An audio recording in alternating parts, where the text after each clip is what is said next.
how can we get more leaders in big business to post on LinkedIn? It's really hard to give someone who earns millions of pounds a year and say has 100 million turnover. It's very difficult for me to say to them, you know what, you really should be on LinkedIn. Yeah. Because that is the least of their concerns. They have much more bigger things to think about.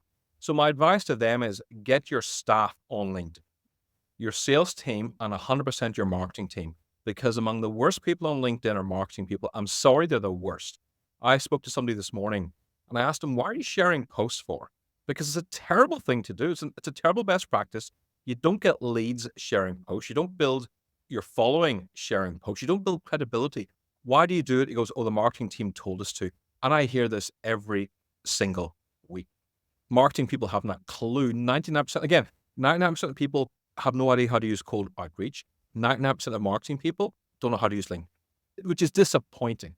And the number of marketing people I see speaking at events about LinkedIn is also disappointing. They give such generic, trite advice like, just be yourself and be consistent and you'll run a business. No, you won't.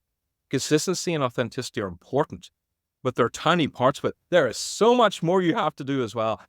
But everybody thinks it's easy. It's like when you watch a reality show on TV and you think, I could do that. No, you can't. Take it from a guy who tried to be a rock star at age 19. And thank God there were no reality shows in my days. And I went to England. I had longer hair, a six pack. For those of you listening, I look pretty decent. At the moment, I look like Shrek. I got a head shaped like an egg and no hair. But I was really into my music and I wanted to be a rock star and I recorded demo tapes. But I wasn't consistent. I cared about the wrong thing. I didn't practice it properly and I failed horribly. And that is what happens. And most people will try sales, fail horribly. Try it again, spam, fail horribly, and give up and go, you know what? Sales is a terrible profession. And then they end up wasting so much money on con artists on LinkedIn who say, hey, I'll teach you how to get 50,000 followers, or hey, buy my system and I'll teach you. And there's so many people teaching wrong practices. That's the real problem. So in terms of leaders of smaller businesses, it's a bit easier, not much easier because they're still busy too, but it's a bit easier to convince them to use LinkedIn.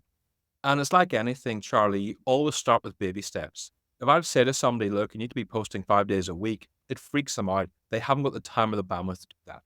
But if you say, start off once a week and build to twice a week, and you get a bit more confidence and you build to 3 times a week. As a leader, that is absolutely fine. You do not have to be on LinkedIn every day. You certainly don't have to be on LinkedIn Monday to Friday posting because it's hard work and it's time consuming. Now, business owners can do that no problem. But leaders of businesses 3 times a week is all you need.